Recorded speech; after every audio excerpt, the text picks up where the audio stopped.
Good evening. If you can hear me. It's Wednesday, it's 7:30. It is time for another episode of the Inquisition Live. Because that's what we do, we go live on these things. It is I, Casey, hosting off the main channel tonight. Because Dunk's at a thing, so he'll be late. So until then, you have my lovely face as company. Tonight, as you may have guessed from the title header in the top left corner, is the start of a new month. And it's a new series this month. It is No New Guests November. So we are going to only have people that we have had on in the past. So, Sir Lord Virus and Ergo, I know you've sent me a request to be in the video. We will get you on at some point. Bear with us. But yes, hello there, Sam. Always stealing our thunder, but not to worry at all. Fuck you. So yes, no new guest November. So this is the start of a new feature. I don't know if you want to call it a feature, you can do. But basically, you know, we're just going to have someone every week that we've had on before. Tonight's guest, if he shows up in a bit, is bonespaintsminis. We had him on before. We only had him on for an hour. Brilliant guy to chat to. So that's why we're bringing him back on, because, you know, he was only on us for a short time. Dunk missed him when he was on. And I just felt, you know, he's brilliant. He's got lots to chat about. Let's get him back on and chat. We've also got people a la Mike Moans. We've got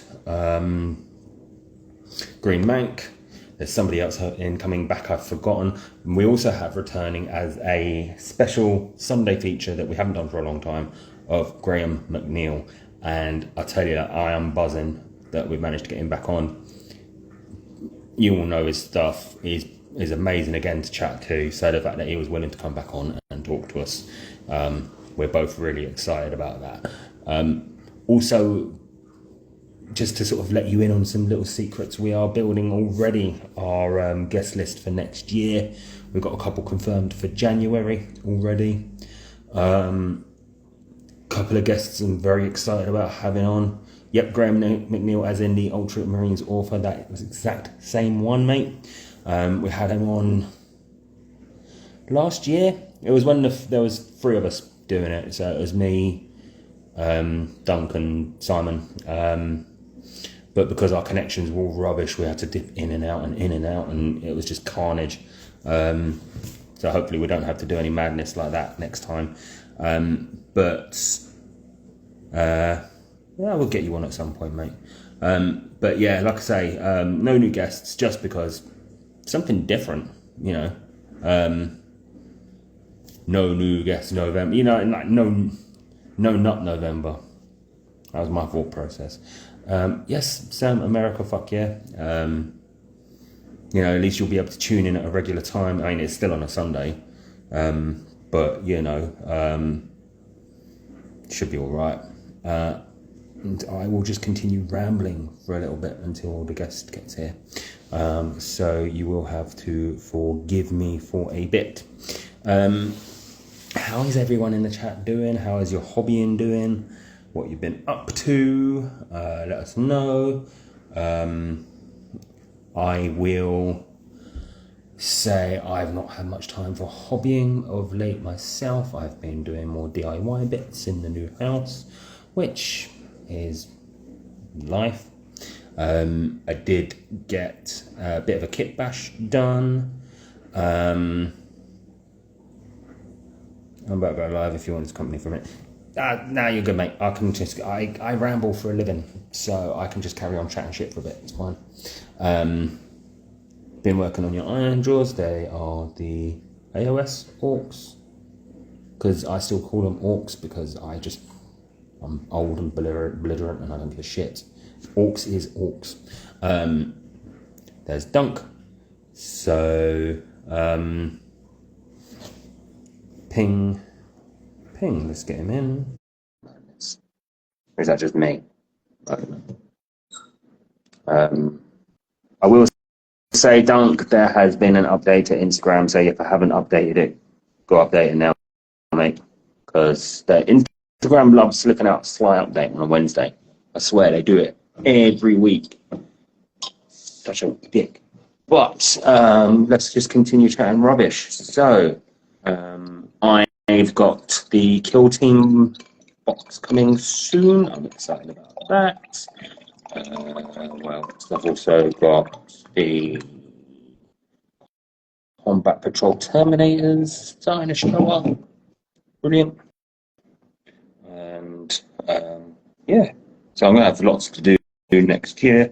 I've also the which box? The one with the MDF in it, because I'm a cheap arsehole.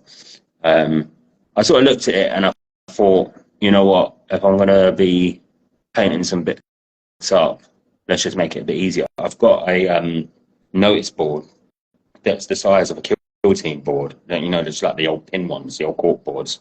So I'm going to just get some, I'm probably going to put down on that PVA, a bit of sand, just dry brush the hell out of it, and then I've got a board and the bits to chuck on it. So yeah, it's got the limited edition old Space Marine Hero ones in there, which I paint them up in the colour of my army, which has add a bit of flavour to my army. I do have a lot of Marines, and I think just swapping one or two out here and there. Bones is joined. There we go. So we can get them all mixed up. Now, can I accept some invites now? Let's see what's going on. Go live, go live. I have accepted both your invites. I will say again, there we go, there's Dunk. No, I'm not a Spurs player, so I'll paint on whatever the hell I want. And there's Bones, right. Here we go. I can stop chatting rubbish to myself again. Yay! Well, I was doing such a good job of it. Crystal Palace on the 21s go last night?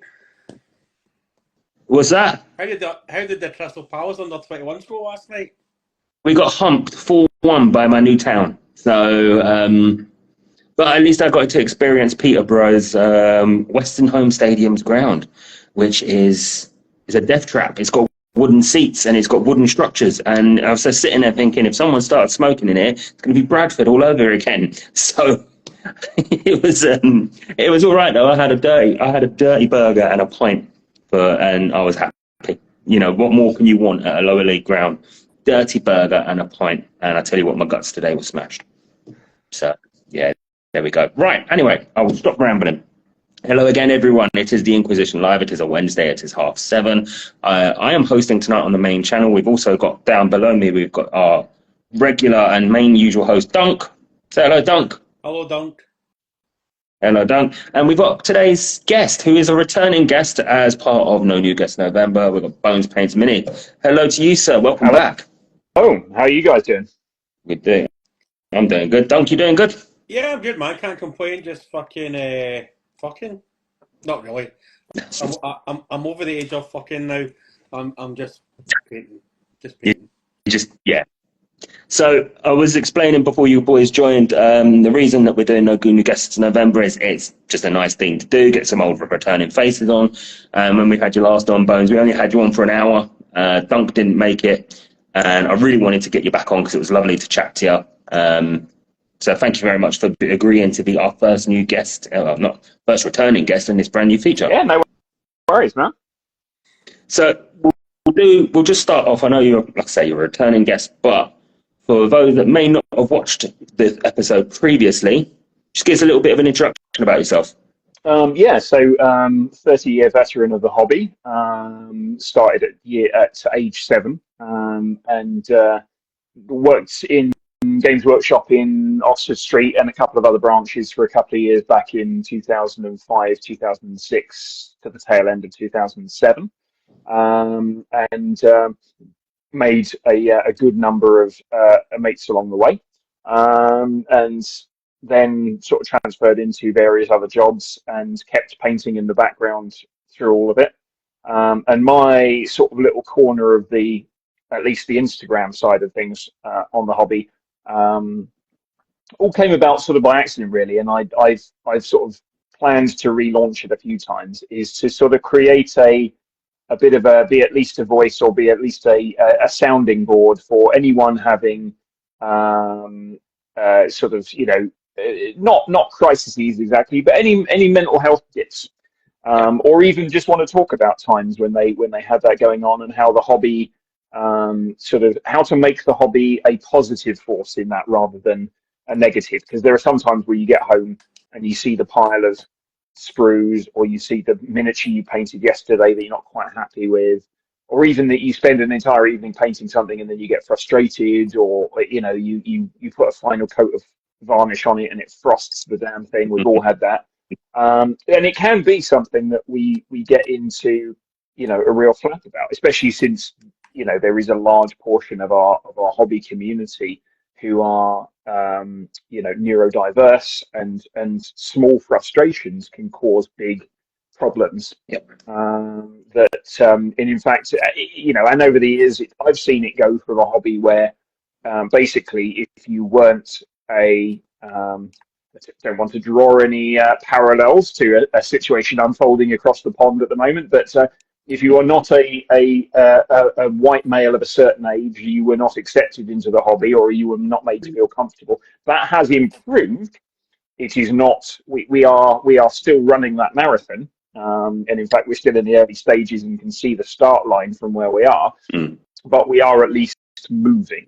There is progress having been made, and I like to think we've never been more accepting and more open as a hobby and as a group. And the problem again is always the silent, the silent sort of majority, who are actually, we're all fine with anyone who wants to be in the hobby, but there's a problem is A, people don't speak out, and B, people don't speak out about how the new influx of people has created this sort of group where people go, actually, we need to look after each other. We need to keep an eye on each other's mental health, and just check in every now and again, even with friends that you've known for years, or people that are hobby veterans.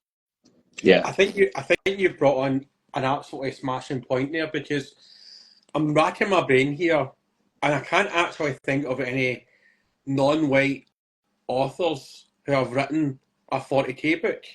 Can you guys think of anybody that's not white who's written a book? I believe, one or two. I can't name them, which again is part of the problem.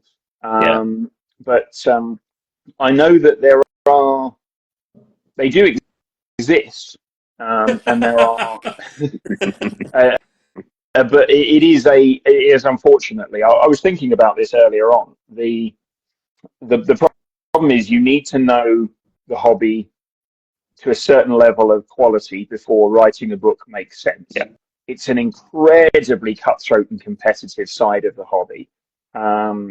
Whereas something like, I would say arguably it's harder to get a book publishing deal than to get a finalist pin at Golden Demon, because Golden Demon is something you can practice on your own, and there are rules, and there are, whereas writing a book is such a, the hours you put into it, and the random, you have to catch it at exactly the right moment, and the what Games Workshop want to do with the lore and the story, and all of that sort of thing. And yeah, it's tricky. I would say, and also you look at the literature doesn't accurately represent the majority of Games Workshop stores on on an average weekend per se.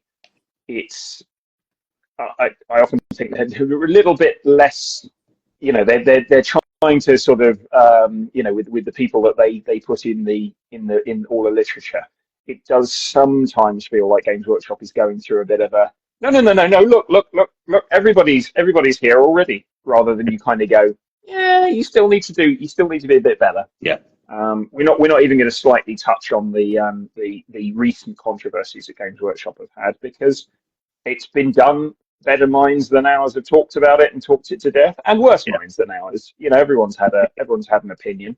I always come down to the argument of, we've never had a better quality of average miniature. Okay, the price has gone up, but we've never had a better quality of average miniature. We've never had more lore or books or depth to the hobby than we do now. No system that's out of print is illegal or against the law to play. People can still use them if they want to. And okay, we've lost Games Workshop as a hobby hangout for the majority of people because of the new company direction. But at the same time, it just means that small gaming cafes and small board game shops have sprung up because it's a more viable business option because more people are into it. Everybody knows what, even office people that I've worked with for years know what Cards Against Humanity is and know about the Warhammer store and know the board gaming and D&D is a thing, and there's more people getting into it, which can only be good. Diversity is an enriching experience at all times, and I think the hobby's better for it. Yeah, we'll sort of touch on the store thing that you mentioned, because obviously when you were saying your length of service in GW, and I know we sort of touched on before, like me coming up through the ranks around that sort of time, there was always a big effort in stores, like one weeknight and the weekends, you get people in, you have a big game, one in the morning, one in the afternoon maybe, and it was just a real case of get people in, get them in, sell. And yeah, it was really sort of pushed down your throat a lot. But at the same time, I remember, the kids that would always hang around. You'd always say the same people most weekends.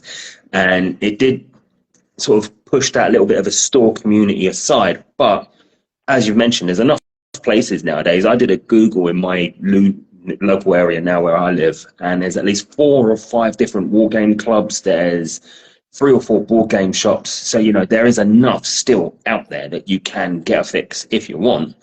It's just a shame that the one central place for it just doesn't really do it that much anymore. I think for me, Games Workshop has always been and will always be I'm very open about the way that I talk about my own mental health. Back in, what would it have been? I think it was May of this year. Possibly, yeah, because it was June and July that I was actually off work. I became overwhelmed and stressed at work to the point where I talked to one of our sort of HR people and said, I need you to convince me not to quit. And her response was to get the bosses into a room. I was having issues with a supervisor, and they basically said, look, take a couple of days, see how you feel. And I knew exactly what I was going to do. I was going to go and see my GP. I was going to tell them how I felt, and I was going to take a chunk of time off. And the system is in place for people to do that once or twice in each job in their career. It does follow you, and there is still a stigma attached. But all told, because of the way that the system works very slowly, I had to end up taking 38 working days off on the trot.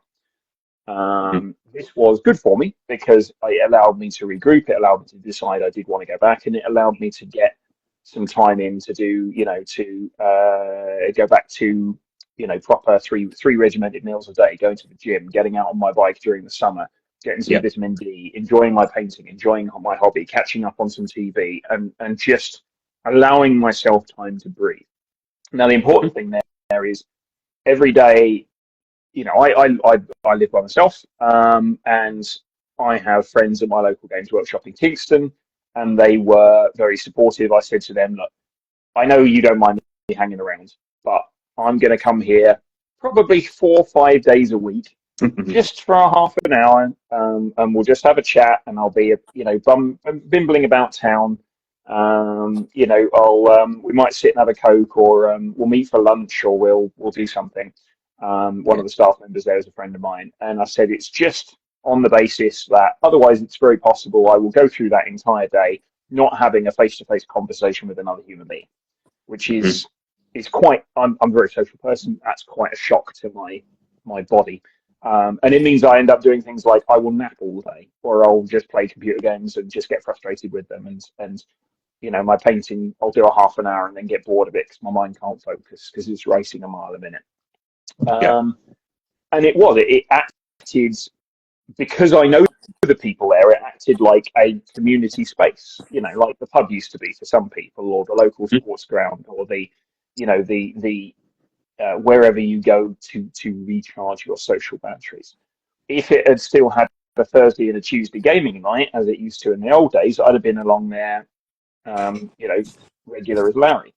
But what's interesting is not once in that 8 weeks did I go to my local Friday gaming club, because it's, for me, it's there is no social space there to sit and paint and hang out and talk, which is what I want to do. It's all people having games. So if you're loitering, all you're doing is interrupting people playing a game to chat. And there might be one or two hanging around, but normally the one or two hanging around not doing anything are also the other ones who have nothing to do on a Friday night and are just loitering at local gaming club. And the conversation's a little bit stilted. It's a little bit surface level. It's, oh, how are you doing, Bob? Oh, yeah, I'm well. Yeah, how are you doing? Oh, I'm surviving, and all that kind of stuff. And sometimes I just want to sit people down and go, I've got half an hour. How are you really doing? Really, let's look into it. Because I think it's important, especially with what with what everybody's going through in their lives, that the hobby is, for some people it's escapism, but for some people it's literally their entire social group. Yeah, I do agree with you on that. It's good that, I mean, me and Dunk, we've got loads of different interests. We do loads of different things in our lives. This is just another facet of who we are. But for a lot of people, it is. They just, I don't know whether they become engrossed in it or it's just they like it that much. And if you do, cool, more power to you. But for me, it's just a way to, doing so many other little things, it's just a way to avoid burnout in one. Because if I dedicated myself completely to just being nothing but following my football team, I know after I run a couple of bad results, I'll be like, well, fuck this, why am I doing this? So, and like you're saying, at times I would just sit there with my mates and play nothing but a Battlefield from like getting in at 4 o'clock in the afternoon till 10 o'clock at night. And we do that 5-6 nights a week. And you just sit there and on that one night, you're not doing it, thinking, what am I doing with my life? But at the same time, I was having fun. It was enjoyable and for certain aspects, but you get 2 or 3 bad games in a row and you're just like, oh, this game is shit. So, I think one of the people from my local gaming club has commented in the chat. I was actually referring to the Kingston one for there, but I forgot First Founding is technically still my local because the Kingston one's very rolled up on itself. Plenty of tables and some people will happily do hobby on a Friday. Yeah, I mean now that I'm back at work most of the time, I've got one Friday off a month where I'd be able to come down, and a second one where I'd be on an early finish. But what I've actually started since then is I've started a couple of one online and one in person role play games at my place. Okay. And that massively helps out because I forgot how much fun a good RPG is in person. Yeah, because it is more social than a game, because you're not all against each other. You're telling a story, and you're working as a team, and it has that. It has that sort of we're working on a shared goal, that collaborative aspect to it, rather than because it can be. I think this is also the thing is like some people dislike how confrontational gaming can sometimes be. I've given up on the tournament scene almost entirely because even like the people at my local tournament scene are absolutely lovely. Not just saying that because I think one of them's on the channel. But the problem is for me, it's like you either have to do a tournament alpha strike list where I'm like, well, then it's math hammer.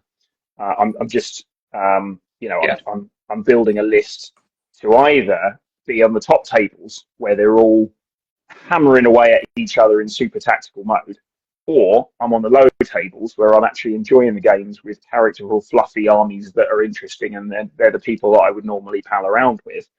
But it's that thing of like, I feel like I should be winning? Like I like narrative campaign weekends. Yeah, that's always good. Whereas I decided that the tournament scene it just isn't for me because it trips me into a sense where I'm like, I feel I must win this, but I know I'm not going to win this. So you kind of feel like I'm spending a weekend frustrating myself I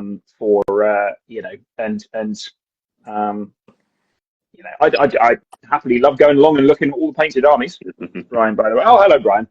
Yes. Yeah, and I also think that, and no doubt Brian will agree with me here, that we as hobbyists, I genuinely believe that in addition, we are, most of us terrible at looking after our physical mental health. By that I mean getting out, going for a walk, going for a run, going for a cycle, not not to be the peak of physical fitness, but to be just doing enough that we are looking after the mental health side of things. Because sitting indoors all day, especially in the winter painting, is great for the mental health from a creativity and a mental fulfillment point of view. Mm-hmm. But getting out and I mean, I like organising trips up to Warhammer World every now and again with a couple of friends. We bundle into the car, hope it doesn't break down on the way there, or as it did last time on the way back. If you've never spent 3 hours waiting for a repairman at Watford Gap service stations, I highly recommend it. Yeah, but it's one of those. It's like I feel like Nottingham as a store is the last vestige of destination Warhammer. It's like I like going up there. It's got the castle. It's got a sense of sort of grandeur to it. I'd play a tournament or a campaign weekend up there because you're in that sort of, you're in that zone. You've all travelled up together. You're competing against maybe another club or another what have you. But I think it's the mental health aspect behind the hobby is lacking in so many ways. Like everything else in life, in our workplaces we have wellness and mental health awareness people, but in the hobby I try and sort of create a space. And I do miss when they used to do Hobby Fest. I used to talk. I did a couple of years talking on a sort of mental health hangout check-in, because you'd get to the Sunday and people were so exhausted by having what they love jammed down their throats for the entire weekend, and maybe they had a channel that no one came to, or maybe they had a painting session which didn't go very well, or they had whatever. And I had check-ins with people, and it's something I'd like to do again. I just the time gets away from you. I think you made some really great points there, but I think that the soul. I think if you bring it down to brass tacks and peel everything away, it's fucking men. Like, we were all brought up like real men don't cry, man up, and all that sort of jazz. And now I think us as a generation, we're that kind of generation that was maybe probably one of the last generations that were told to man up. And like, don't get me wrong, I've told my son to man up and stop crying, but I've said that to all the kids. Do you know what I mean? But it is like, women can chat about their feelings, but if you speak about your feelings as a man, you're instantly seen as weak right away, and people will slag you off for it. So I think like going off and we work in that, you're right, it's a horrible stigma.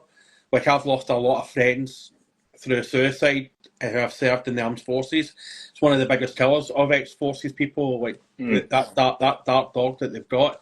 And that's why I turned to painting, was to help me with some of the events that happened back when I served.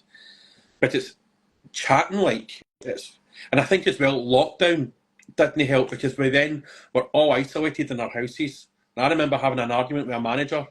I was actually talking about this today to one of the girls in work.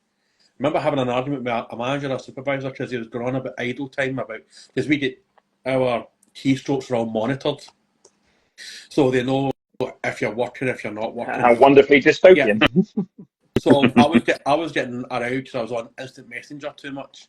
So I was like, I'm not happy. I was wanting to speak to my manager, so I get put in front of the managers, and she was giving out to me. I says, how many people do you speak to on a day-to-day basis, even though we're now in lockdown? She went, I speak to easily 5 or 6 people, 7 people a day. And I was like, do you know how many people I speak to if I don't reach out to anybody? She's like, how many? I was like, none.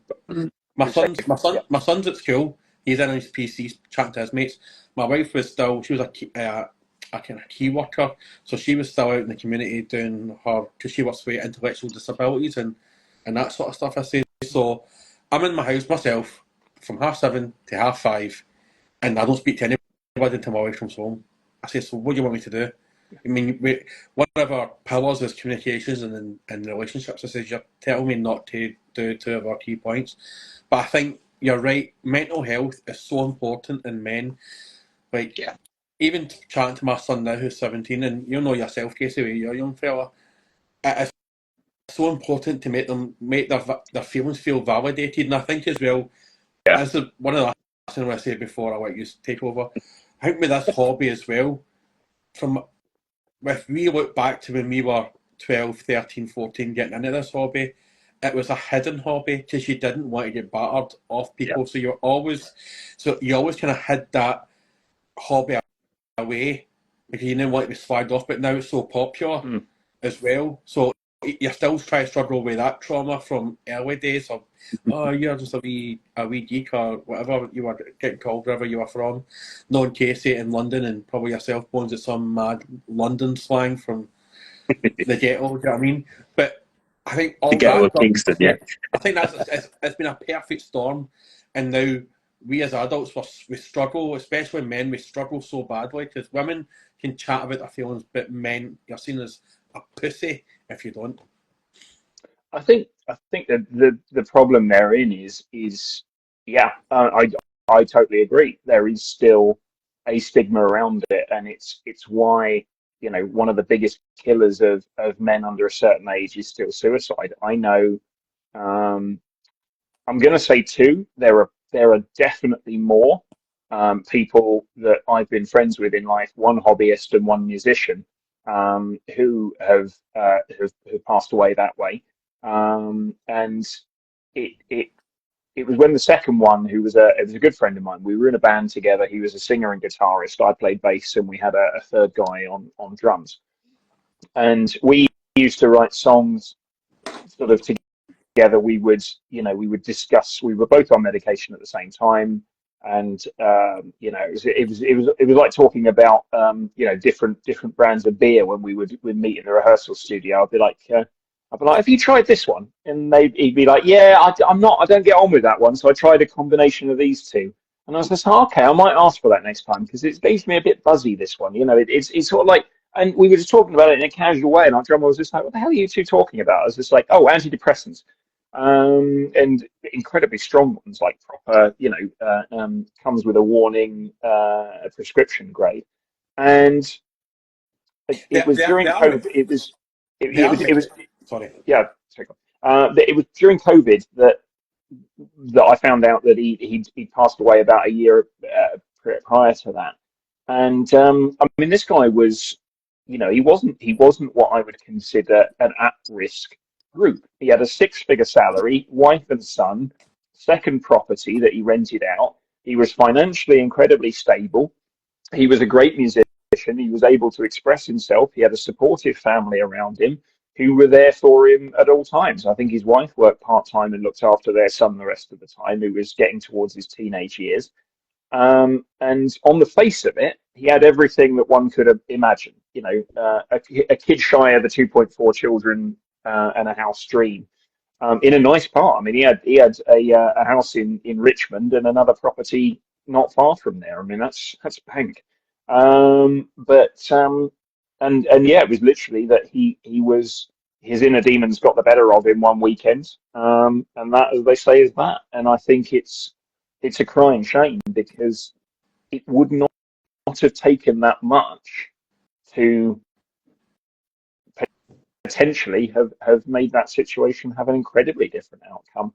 And if he'd had the ability to talk about these things in an open forum without judgment or sort of problems, who's to say? I mean, It's the brutal thing of it, isn't it? It doesn't matter. It comes for you. It can come for you at any time, and you can be the strongest person mentally in the world, but eventually, like you say, your demons will catch up with you if they're there. And it's a shame that it's happened. I'm sorry to hear about it. It's an absolute tragedy. And especially like you say, you look at it and on face value, the way you described him, it's the dream, isn't it? And I suppose it just doesn't give a fuck. If it wants you, it'll get you. I think as well, finding the right tablets is important because don't know about yourself if you're still on medication or any of you are on medication.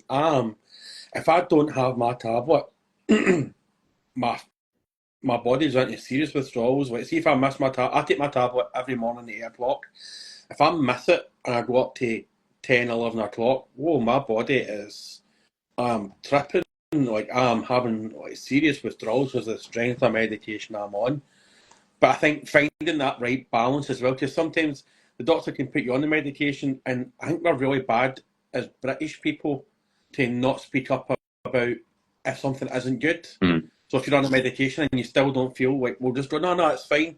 It's like when you get your haircut, you realize, do you like that? And you're like, that internally you're screaming, it's not what I fucking asked for. Do you know what I mean? And sometimes you get that with medication. I had to go through like 4 or 5 different antidepressants before I found one that actually worked for me.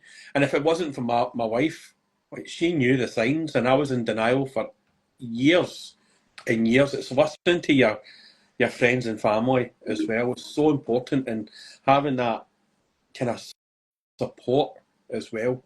Yeah, I think this is the main thing about it, is we as a society are sort of ingrained towards, I have a problem, what can I take that will make that problem go away?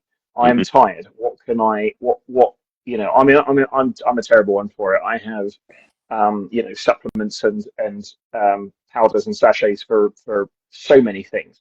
But I'm now focusing on the ones that I'm like, okay, well, you know, can I, okay, yes, if I want to rehydrate at work, I can drink water. Water is literal complete hydration. However, there are more efficient ways to drink it. If I'm going to have some, you know, flavor in there, I've just ordered some new electrolyte supplements because I go to the gym and I'm constantly out doing stuff during the day, and work is you know, physically and mentally very taxing, and I do miss.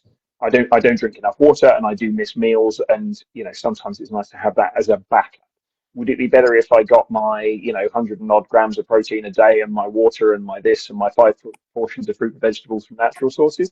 Absolutely. Is that possible every day? Hell no. I would need all the hours of the day spare to be able to do that. I'm not going to sit at work and be like, sorry, boss, I can't go into this meeting or go on this job now. I've got to eat 3 apples. It's, you know, and half a chicken. It's just not. It doesn't work like that. You know, that's a society based on the idea of having someone at home full time to do the cleaning, the tidying, the cooking, the cleaning, the everything. And if I had someone I could afford to pay to do that, I'd probably just do it myself and not work as hard. And, you know, have a part-time job or something like that, and then do, you know, clean my own damn house, lazy bastard. But I think it's we also do that with mental health, is we look for the quick fix.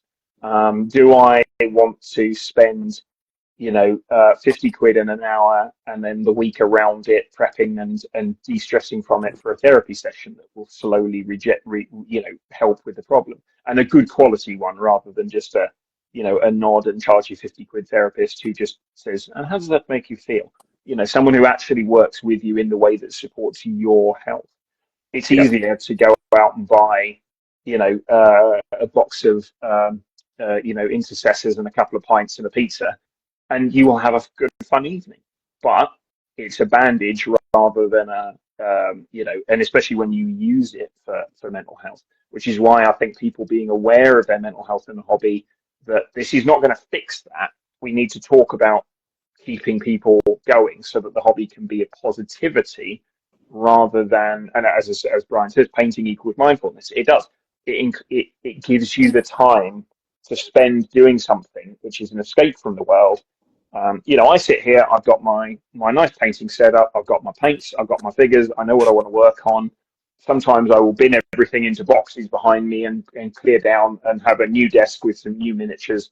And I do spend too much on it, but it's my money and I work hard for it. And until someone comes along that tells me we need to save for something important, I will keep doing that.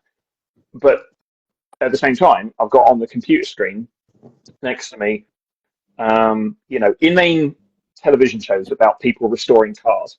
I just watched Season 6 of Car Masters Rust to Riches. I can highly recommend it. It's brilliant. It's trashy American television where nothing is ever as bad as it seems, because they go, oh my God, he's walked out of the room, cut to the next episode, then he walks back in and he's actually like, actually, it's all fine. Yes, we will make a deal. And you're like, oh, great.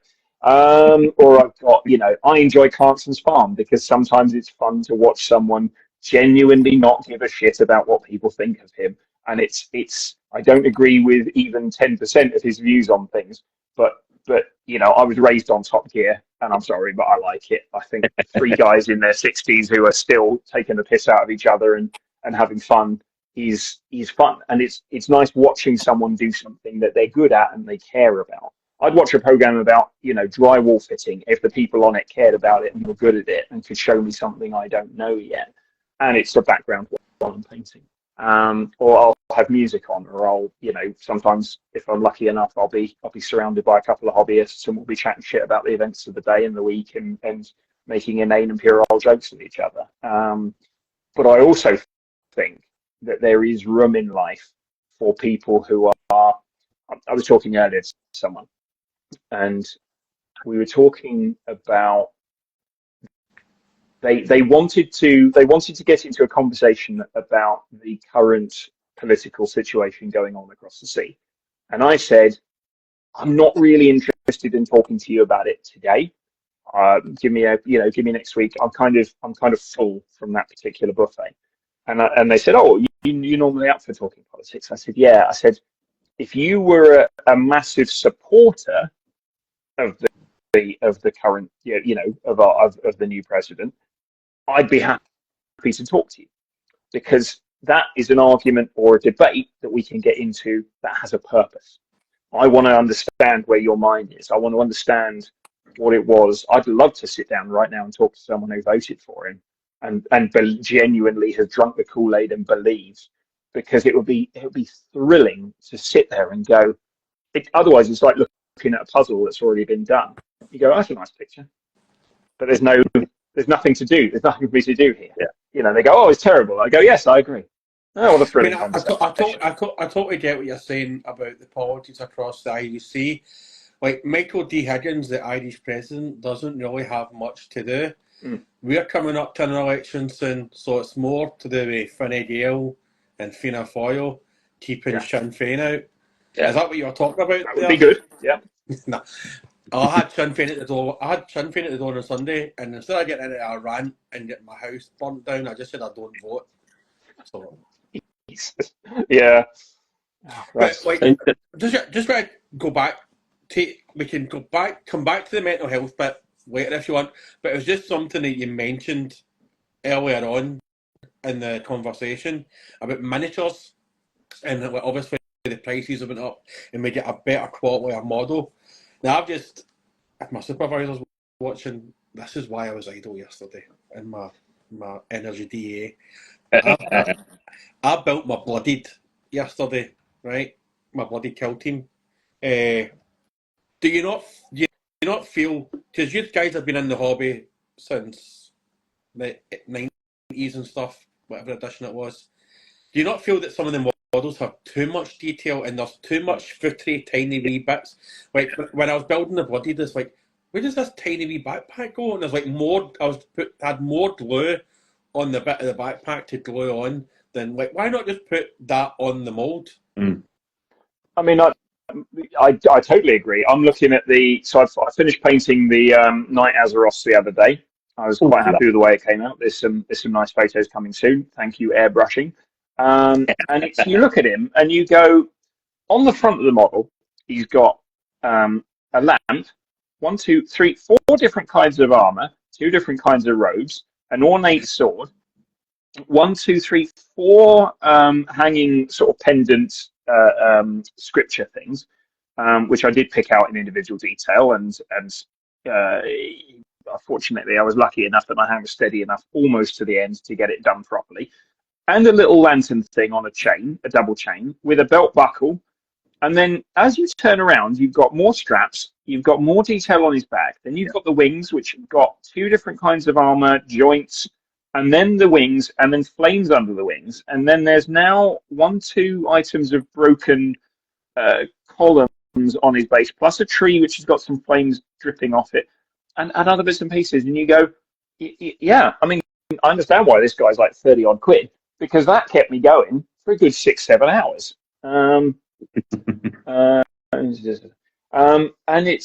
you just look at it and you go, you could probably trim a little bit of the detail off there. Yeah. It's like the Skaven I'm loving at the moment, because they've got the perfect amount of detail. And if you want to paint all the cloth the same, you can. And if you want to paint them 4 different colours, you can. But a lot of, even Space Marines and stuff, you kind of go, you could probably trim 10% off of that. You know. Yeah. Does he really need that many fucking purity seals? Does he really love the Emperor that much? And they're moulded on. They're not even, in the old days, you could add them, and you could be like, I want to add all this detail. Or you can keep them so, you know, Cadian Guardsmen were what? 1, 2, 3, 4, 5 components in the old days. Yeah. Legs, torso, 2 arms, and a head. And now they're the same amount of components, but the detail on them is, I mean, I kind of, every now and again, I painted a historical wargaming figure from Warlord Games the other day, and I was just like, what a wonderfully simple model this little French Second World War soldier is. He's a cloak, he's a long coat, a helmet, a face with an acceptable level of detail on it, and a gun. And you kind of go, I know what colour the gun is, because we've got the documentary series. I know what colour this is, and there's a set colour. Did you do something crazy, but that's not the point. And then, did you say it was a World War II figure? Yeah. They must have been missing the white flag then, because usually they had white flags. Fighting on. Yeah, British Army banter. Yeah. Well, I think this is the thing. Like, I like the fact that the you know, you I was in fact listening to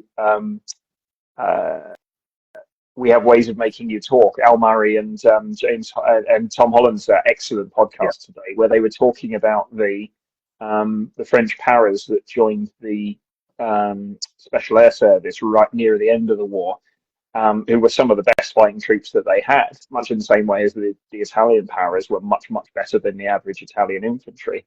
And there are all these little pockets of, you know, the various countries. You know, people always say, oh, well, you know, when the German army rolled into Poland or what have you, they all fell back. I think it is. It's a. I mean, we could talk another 2 hours on Second World War history, definitely, and the pluses and minuses of both sides, and quite happy to do so. But the bits I always go to is yeah. I mean. There is the old bantery thing of you know, which armies gave up and which tanks have 9 gears going in reverse and only 1 going forwards and that kind of thing. But I think it's also that's a thing of, like, you know, but we see the same thing in the hobby. You know, online the Tau are massively mocked by you know, there's like, you know, a video footage of someone dropping their child on their head, and then it cuts to 20 years later and the guy's like, I think I'm going to collect Tau. And you're like, it's like, okay, yeah, I get it. And it does amuse me that, like, we are, and what I was going to say is we have to have space, I think, a little bit, as long as you know your crowd.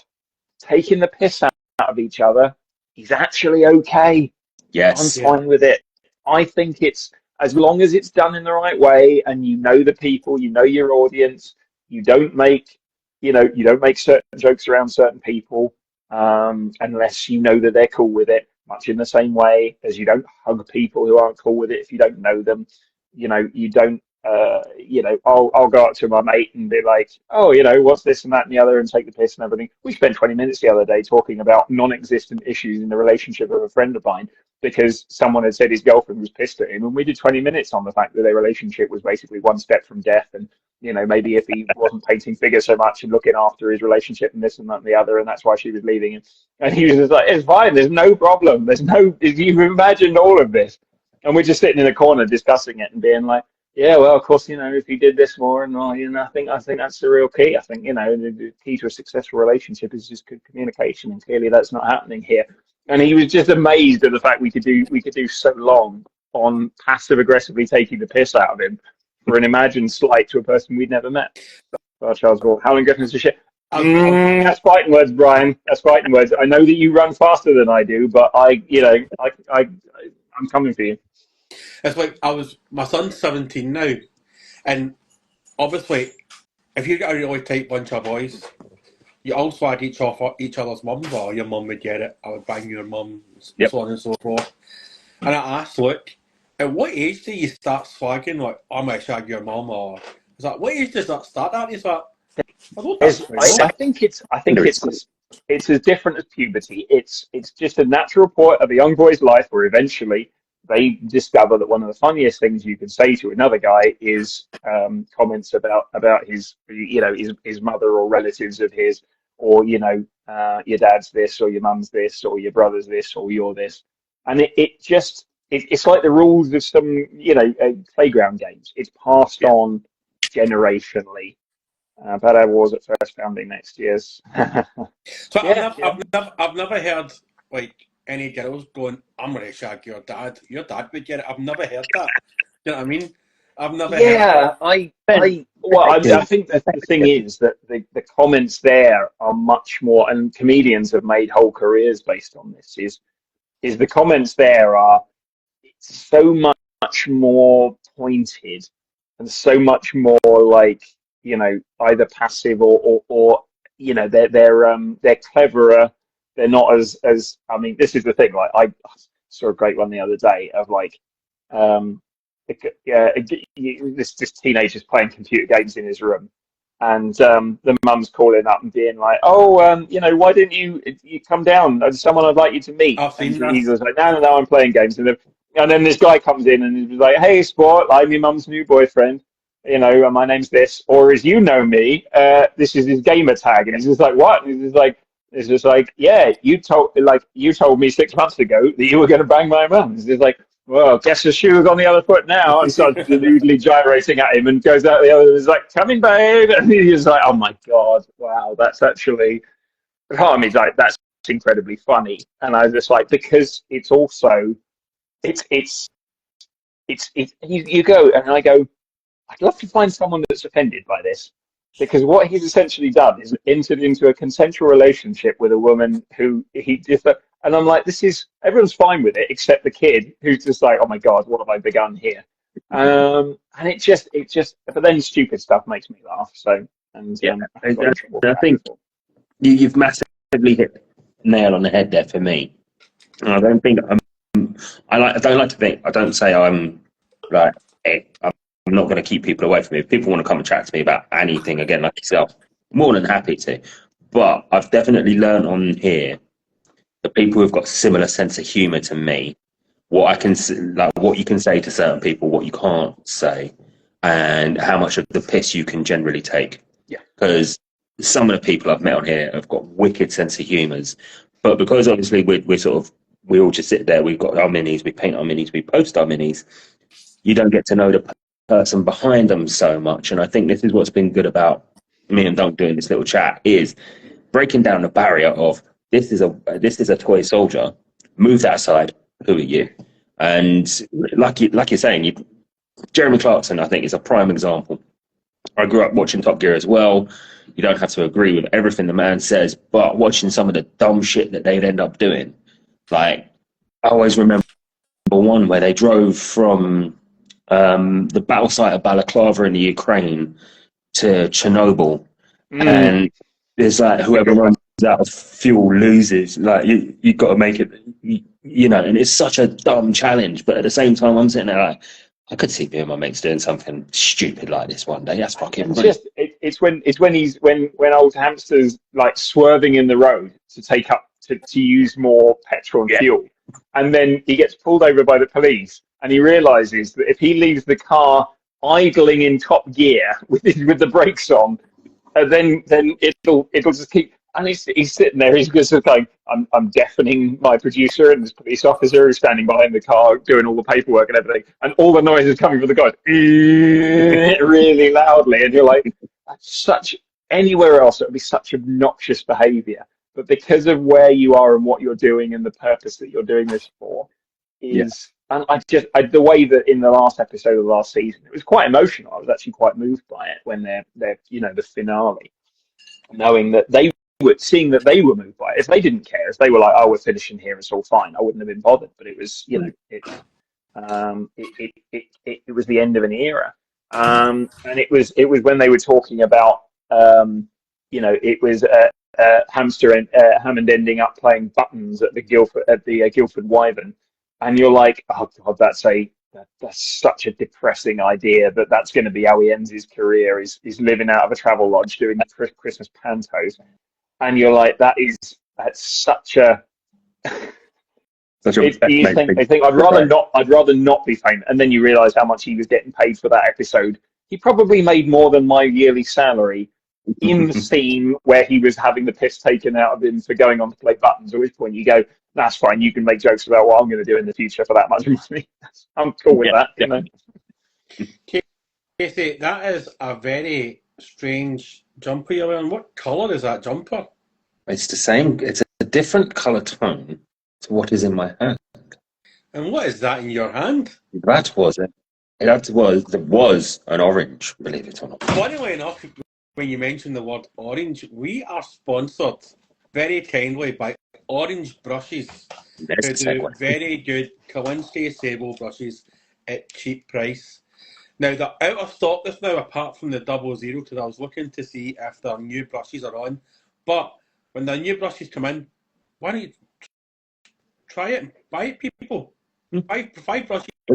It'll be as cheap as chips, free shipping, and if you put Inquisition, 10% off.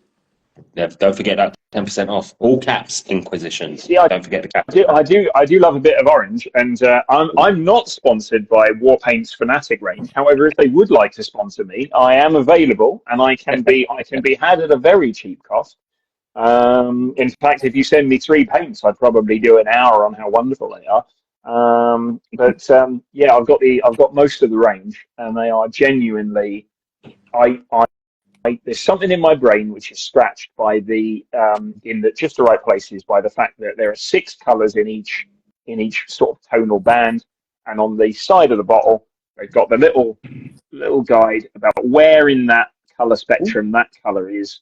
That's good. And so you've got deep reds. So, for example, at the end of the thing, you know that when you're highlighting that colour, those are your 2, and you can either do a jump of each step individually if you want a gradual blend, or you can skip each other one if you want a slightly more dramatic blend, or you can go from 6 to number 1 if you want a really dramatic highlight.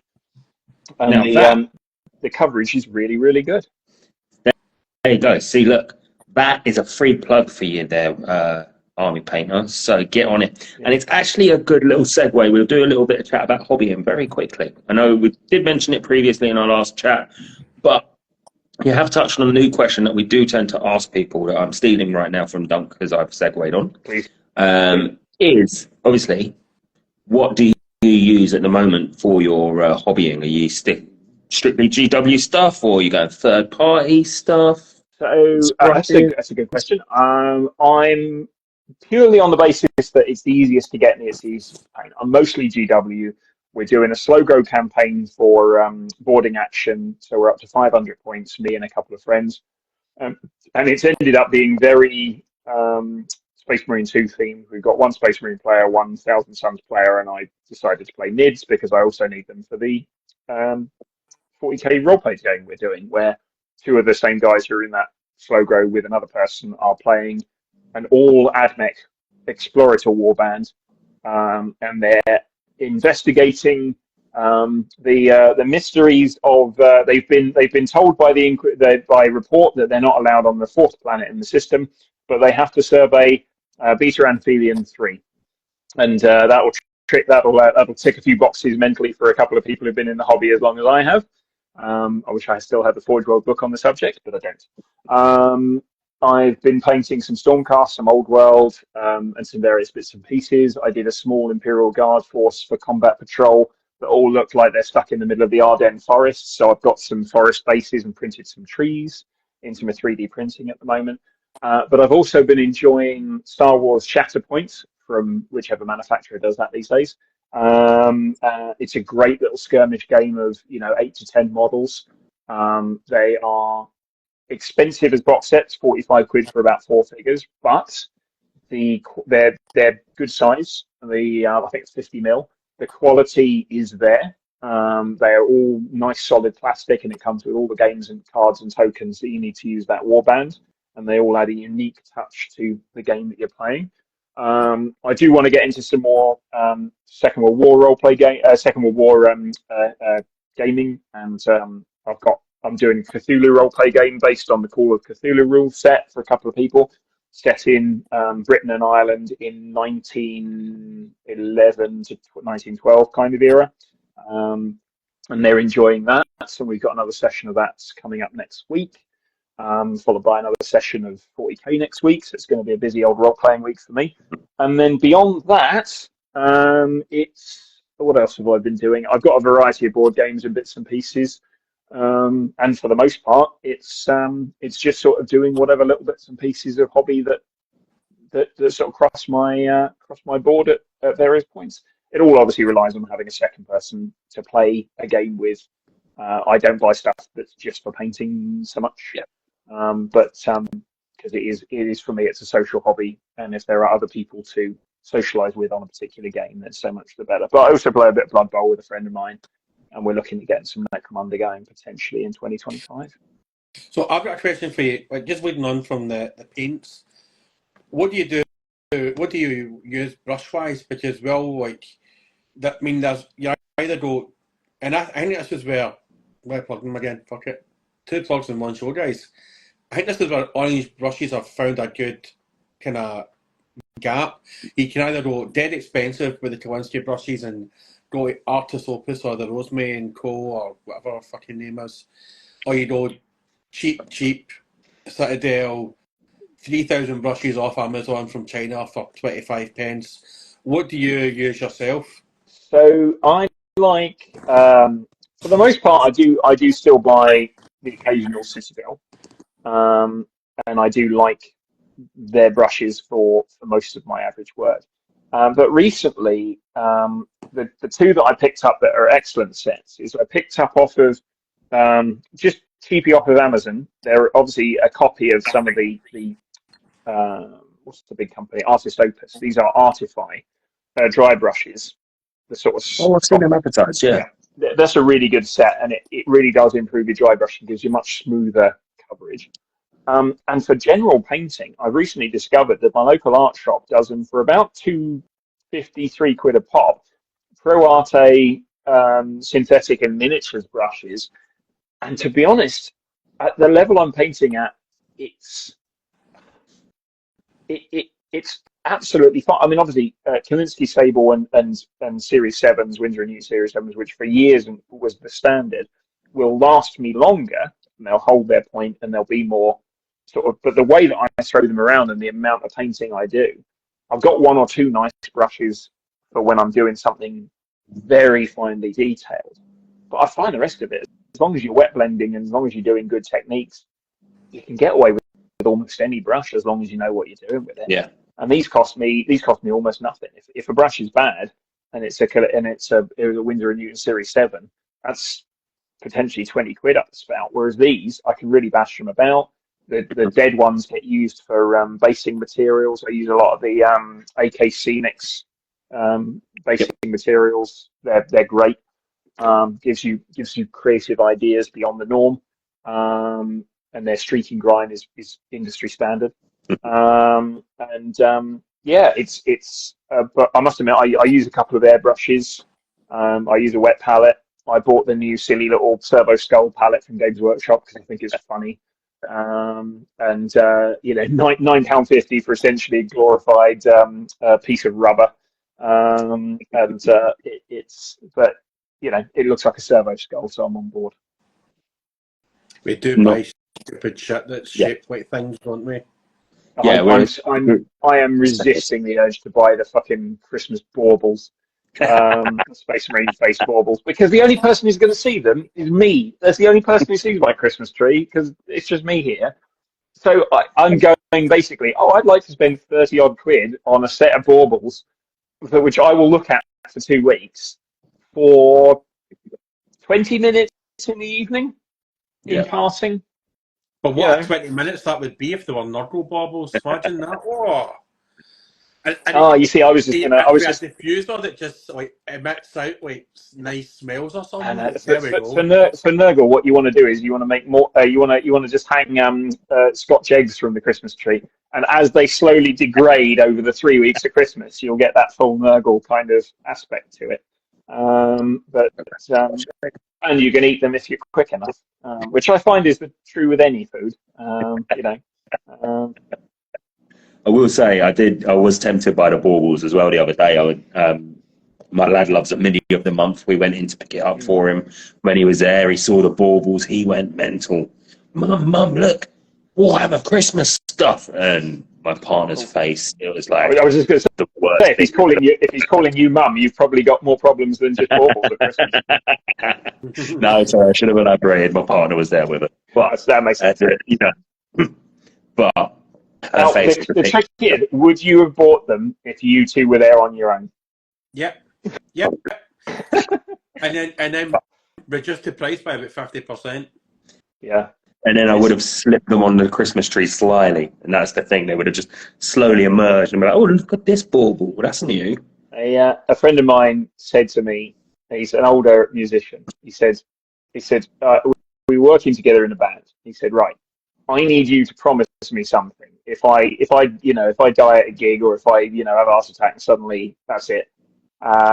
He said, I've left a note in my guitar case collection that you are the one who is supposed to sell these guitars, because I told my partner a grossly different price than what these are worth when I bought them. And if she sells them for that, I will weep from wherever I end up. And I said, yeah, that's fine.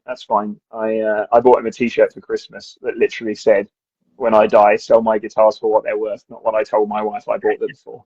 But even in that, I find that what I like in life is you want to meet someone who also has an expensive hobby. And that way you don't have to lie to each other. You just be like, yeah, if you want, meet someone who's into tropical fish and see how quickly a 35 quid box of figures is acceptable when you go, yeah, but this won't die if the filter's bad.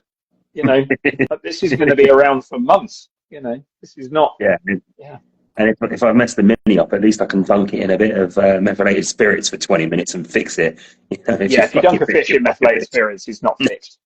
But maybe. Well, the lad's got a fish tank. Maybe I should give it a go. We'll find out one day. Don't put RFP to the FBA. Don't come for me. Don't put milk in your fish tank. Don't put milk in that'll kill your fish. I just as a sort of as a passing aside on the subject of fish. Again, the story that old Clarkson tells in one episode, where he said that one his dad, when they were kids, had a fish pond in the garden full of koi. And he used to like going, sitting out and looking at his koi and enjoying watching them, come up for food and everything. And he said that they bought him one year some ghost carp because he didn't have any, and they thought it would be a nice gift, and they put him in the pond as a surprise for him. Ghost carp have two unique features about them. One, they're invisible when they're underwater, thus the name ghost carp, and they eat other carp.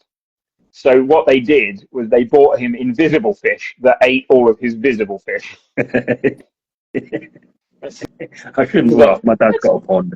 And the same thing. He loves just going out there and staring at them. But it's just this fish.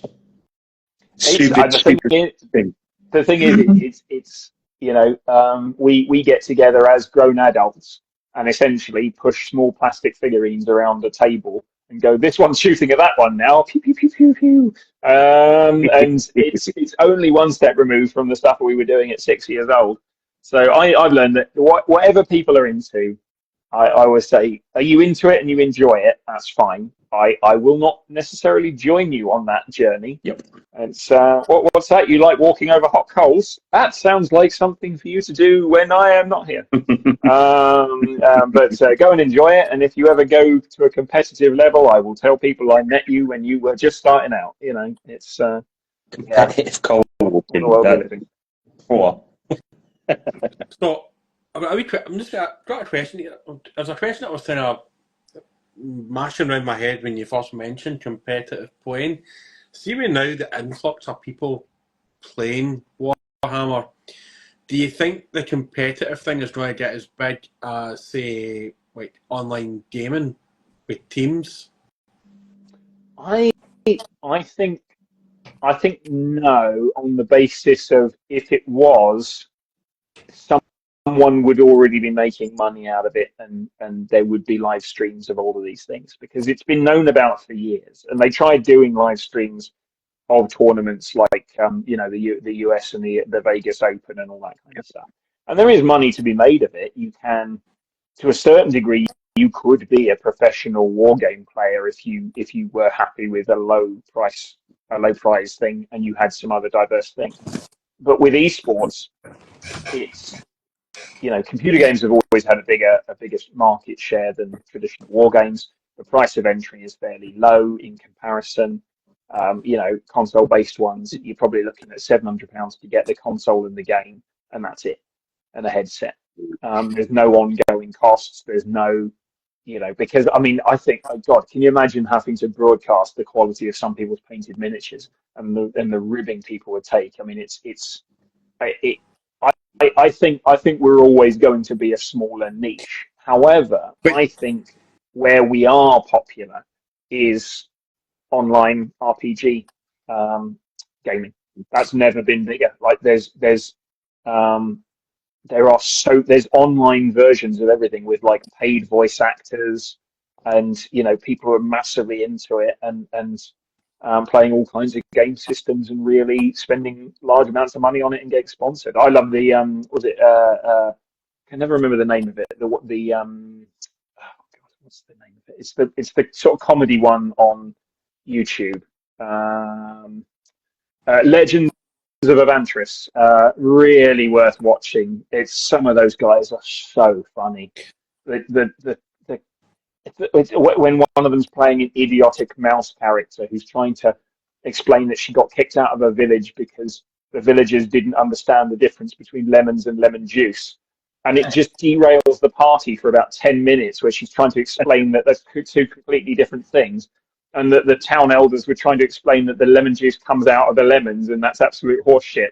And she's just like, she just won't be proved wrong on this kind of thing. And I'm like, the scary thing is there are people out there who have, imagine that, but it's a flat earth discussion. Yeah. And you're like, but you genuinely believe this? How? Everything, we know that lemon juice comes from lemons. I've seen it. I've done it myself. I squeezed a lemon. Lemon juice came out. I tried the lemon juice. It was lemon juice.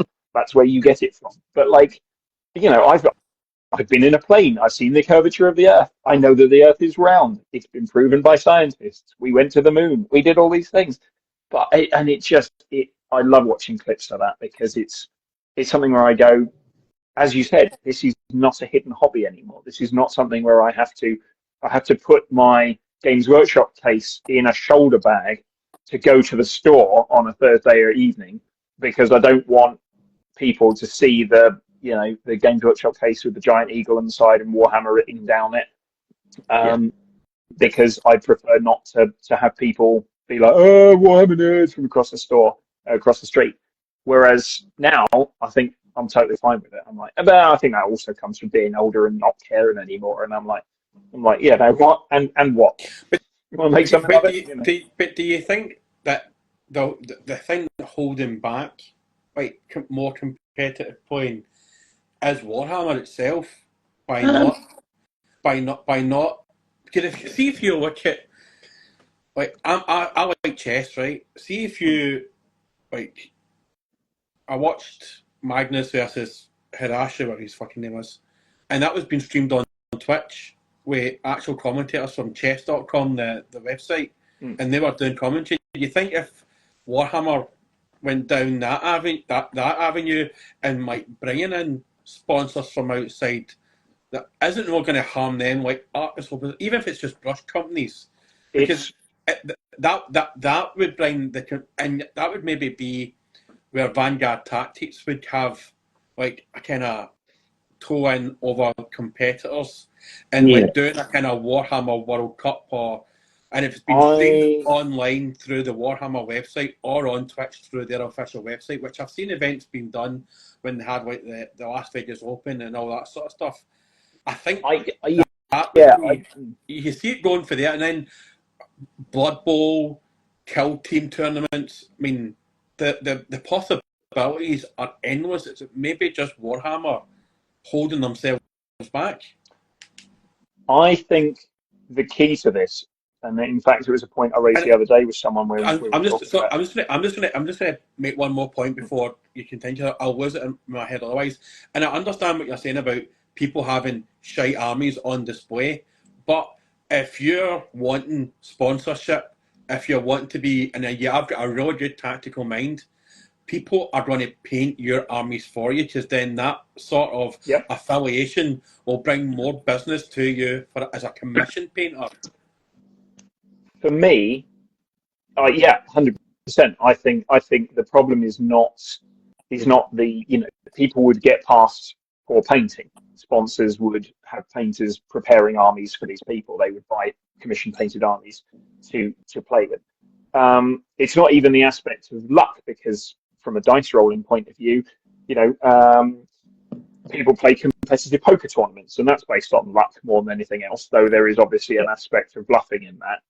Whereas there is an aspect of bluffing in 40k. Am I going to feint and then put these troops here? Am I going to do this? Am I going to whatever? I think for me, the game, if you were to do it, you would have to do one of the small scale games, something like Underworlds, which is the most competitive, which is because of the deck building aspect and the lower reliance on dice.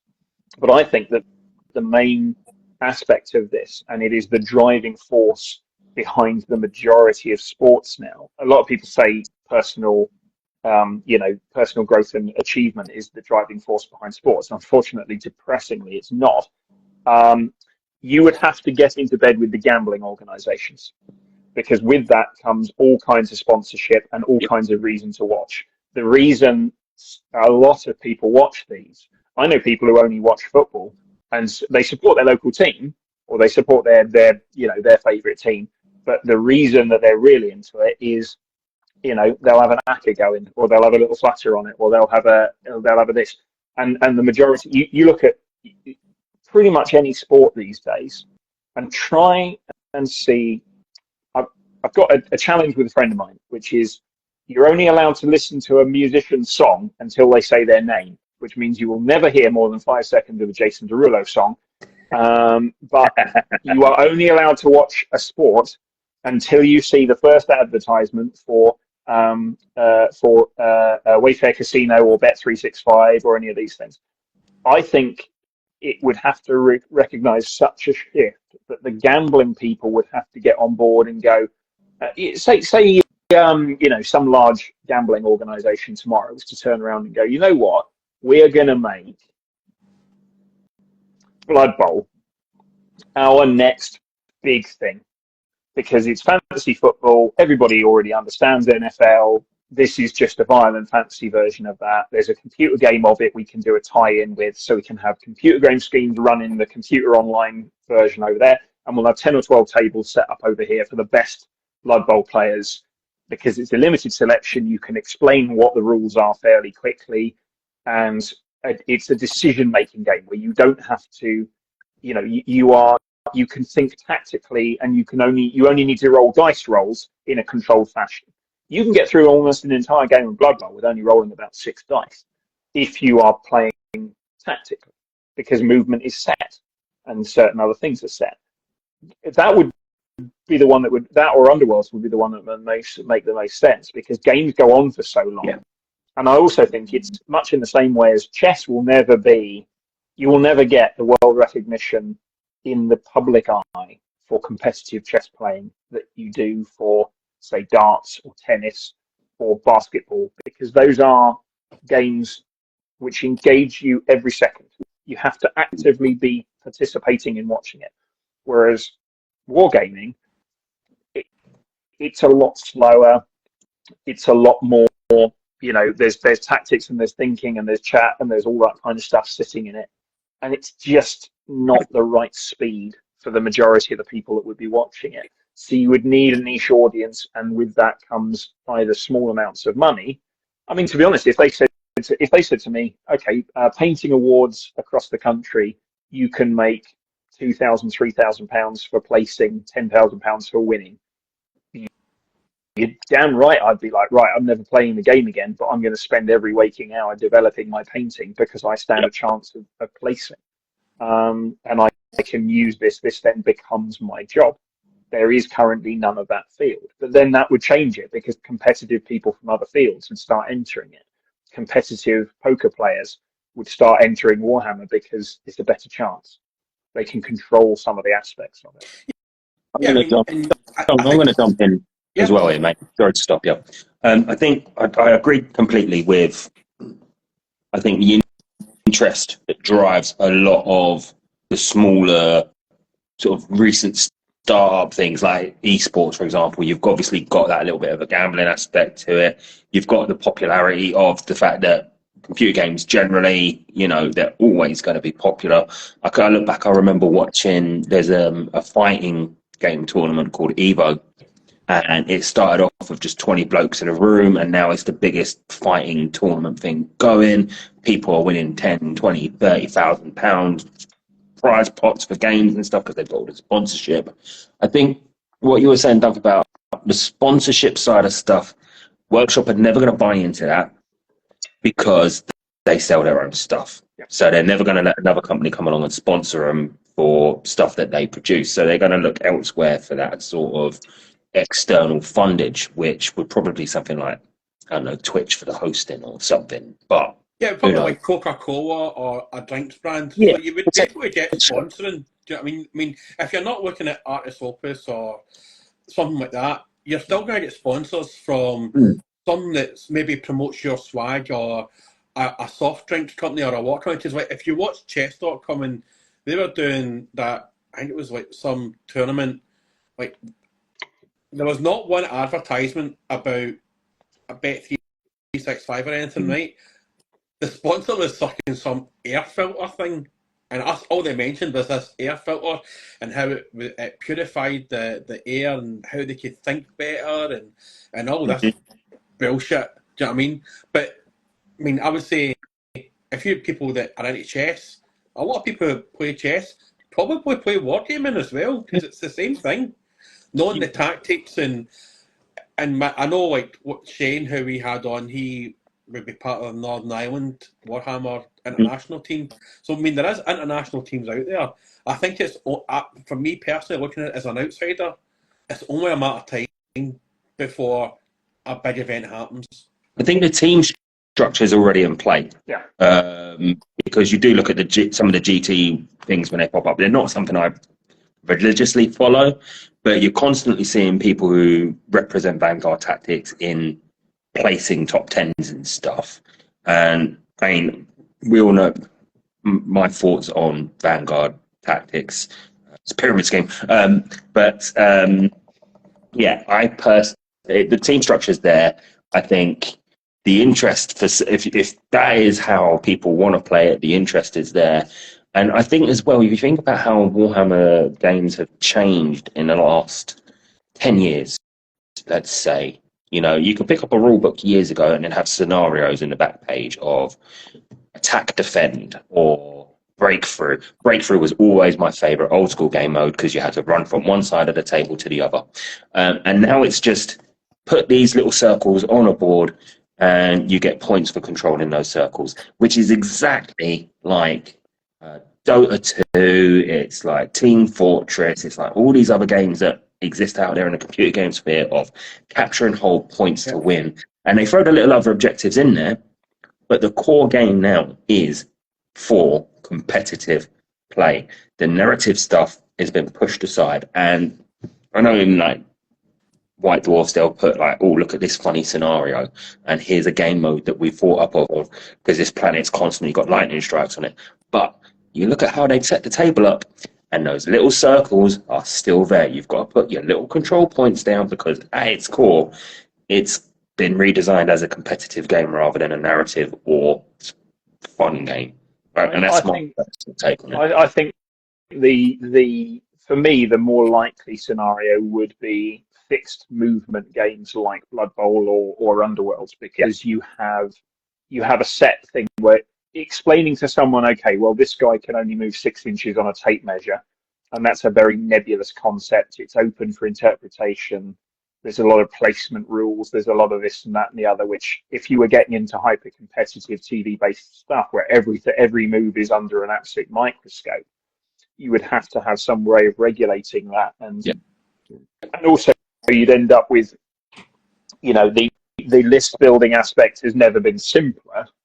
Some people, of which I am one, disagree with the taking away points costs for all of the individual items. I think they should bring back a list where you go for competitive play, you have a full points list for like they had like power levels. Now we basically have power levels, but with the name of points. And I'm just like, well, but all these, a tank is now 200 points, but it comes with all weapons. Okay, well that's just Zimbabwean currency inflation of power levels. Instead of four power levels, now 200 points. All you've done is times that by 50 and gone, oh, that job's a good one. Because it's easier to, at that level, it's easier to control. Like, we're dropping 10 points off of that one rather than we're dropping a power level off of it. But it's flatline tournament play for me, because no longer can you do the things where you go, okay, well, I can either buy 100 cheap Imperial Guardsmen, or I can buy 50 that are absolutely tripped up to the nines with weapons and grenades that will be better on the table. Now they just go, all of them have grenades and all of them have the full weapons, and you just choose what, when did a plasma gun and a metal gun become worth the same value? Because they do two different things, and some of them are better, some of them are worse, depending on the placement in the army. I think for me, Underworlds I could see going competitive, stream type. And the thing is, all you need to do is organize an Underworlds tournament and stream it online, and then you're already doing it. You're just then building up the success of it in the same way as, there's you look at the crowds for certain sporting events, and the reason that one of them is more important than the other is they have celebrities, they have people who people follow. Tennis got an upswing when you had people like Tim Henman and Andy Murray, and now it's on a downswing because there aren't the same personalities behind it. People are people focused. You don't just have otherwise you would just have tennis robot alpha playing tennis robot beta, and no one would actually care. It all comes down to the people you roll with. It's for me, I think it could happen. I'm not going to hold my breath for it, but it could happen that it breaks through to the mainstream enough.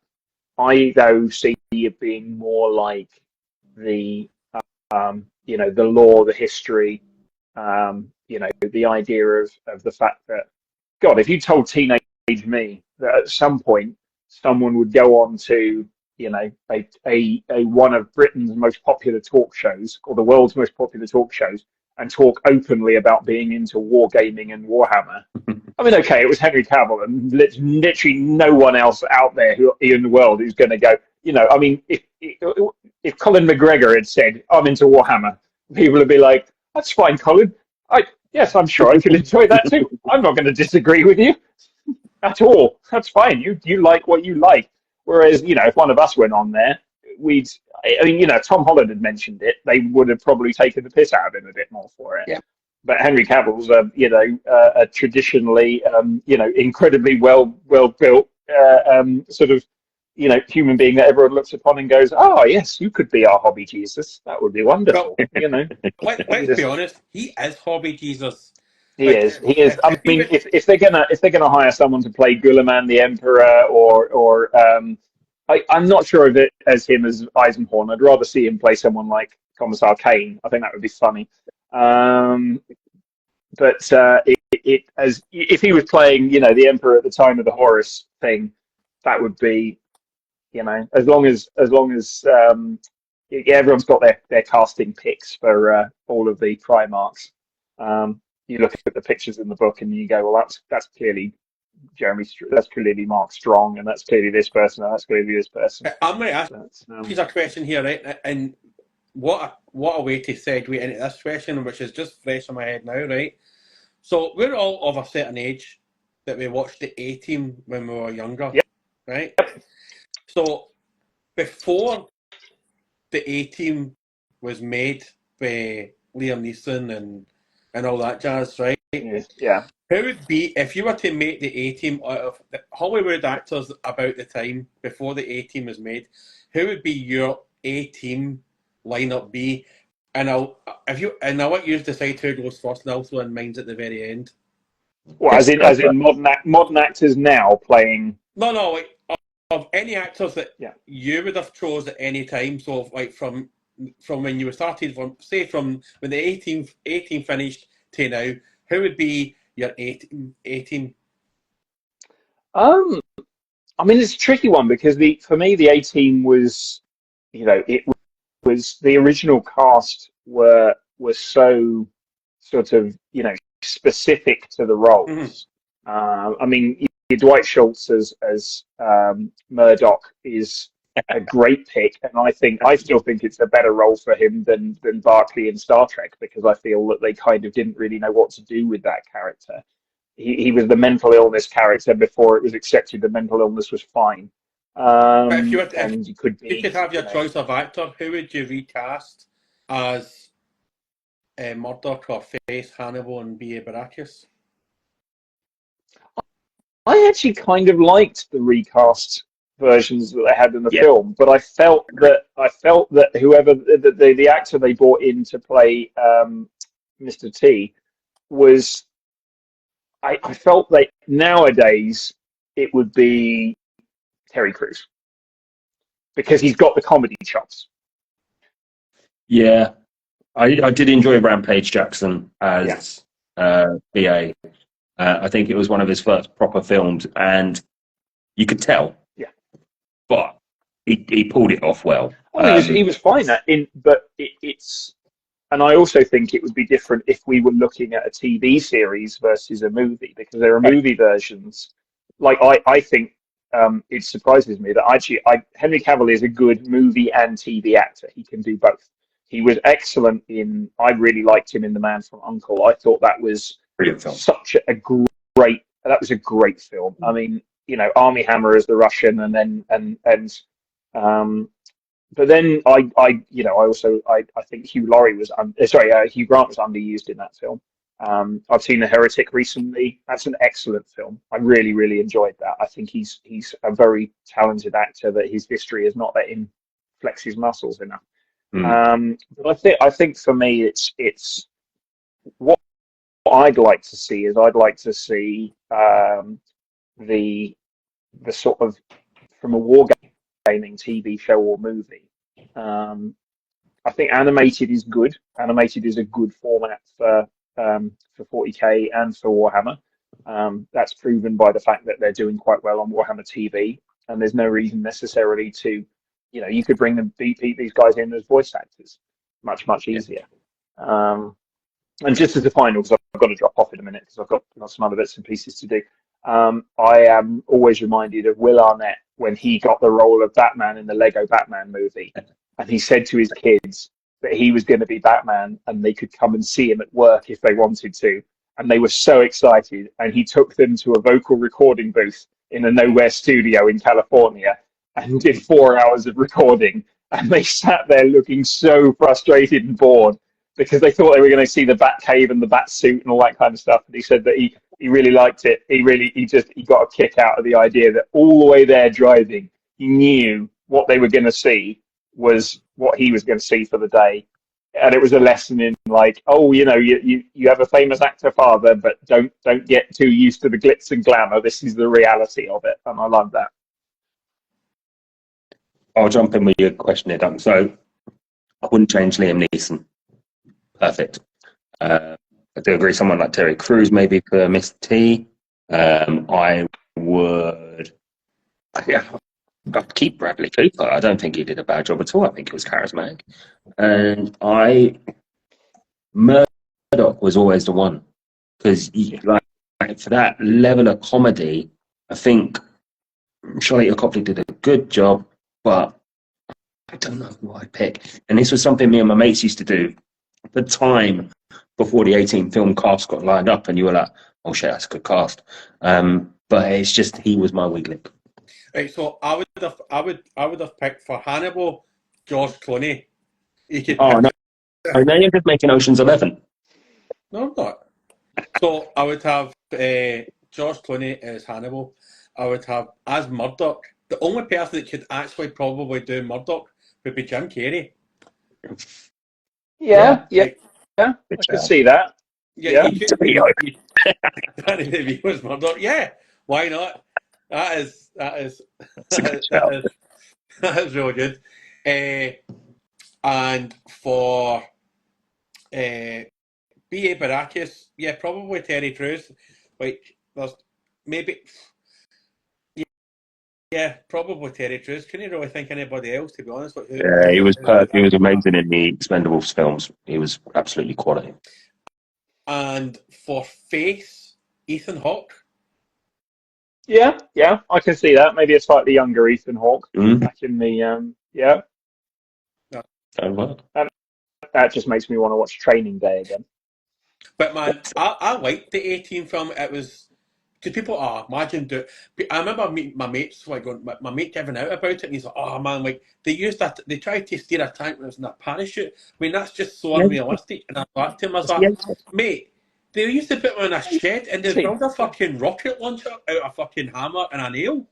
Them using a tank to fly is no more less realistic than Mr. T being able to build a fucking tank out of a fucking burned out Corvette."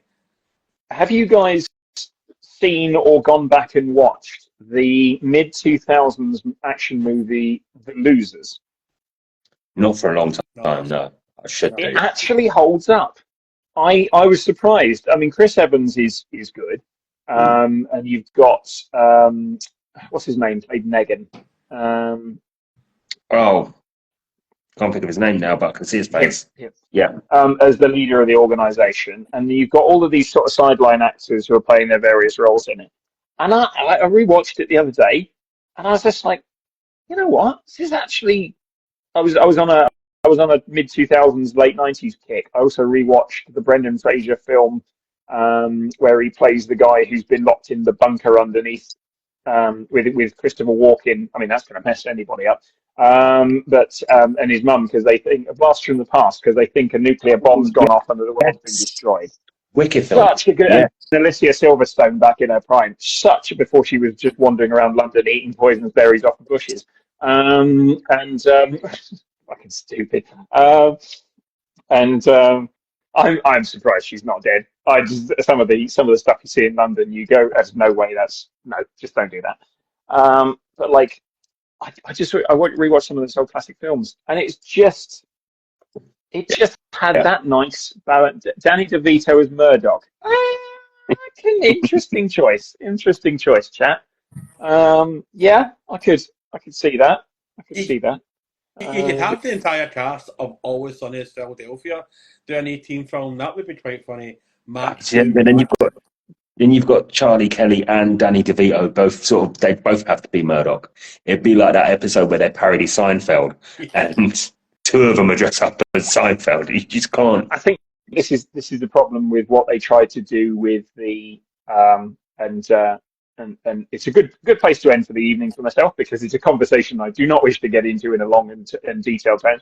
The problem that I had with the remake of the Ghostbusters with the female cast rather than the male cast is they were all trying to out-weird each other. Yeah. And there was no straight man character in there. There was no the butt of the joke. They were all the funny one and the weird one. Yep.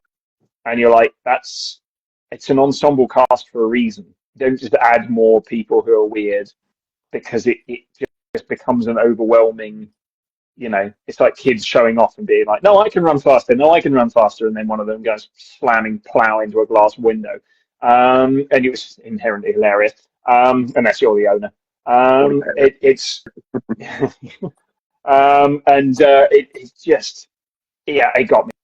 I watched that film and I was just like, I watched it because the internet had told me it was awful, and I sat down and watched it and I went, you were quite correct. It's all the writing. Those are incredibly talented comedians and performers, and the writing just went, that's fine. We'll sell it on the names alone. Right, I have to jump off, gentlemen. Always a pleasure chatting to you fellas. Not a And problem at all. feel free to invite me anytime you like. No problemos. Next week we have Mike Mon, so we'll ask him one question. We'll ask him how his Twitch has went this year, and we just let him rant for an hour and a half.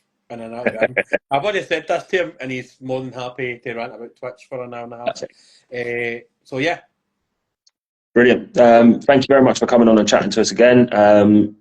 Brilliant to have you on. We will have you on again in the new year at some point. Believe it or not, I've got loads of questions I didn't even get to cover off, so they will be passed on to next time. As I am hosting, Dunk, any last things from you? No. Cool. Right, that's it for this week. Thank you everyone for tuning in. Thank you for getting involved in the chat. Brilliant chat tonight, guys. Once again, our sponsor is Orange Brushes. Find them on Instagram, one word, @Orange Brushes. Use code Inquisition in your checkout, all capital letters, for 10% off new brush stocks coming soon. Hopefully, you guys who are in the chat who've seen us tonight will come back, and we'll see you next week for Mike Bones. Also, just before we go, don't forget we were running our competition on our page as well for 1,000 followers. Follow us, Inquisition, Orange Brushes, tag 2 friends, and you're in the draw. That's simple. Lovely. Thank you very much, and we'll catch you again soon. Good night. Bye all. See ya.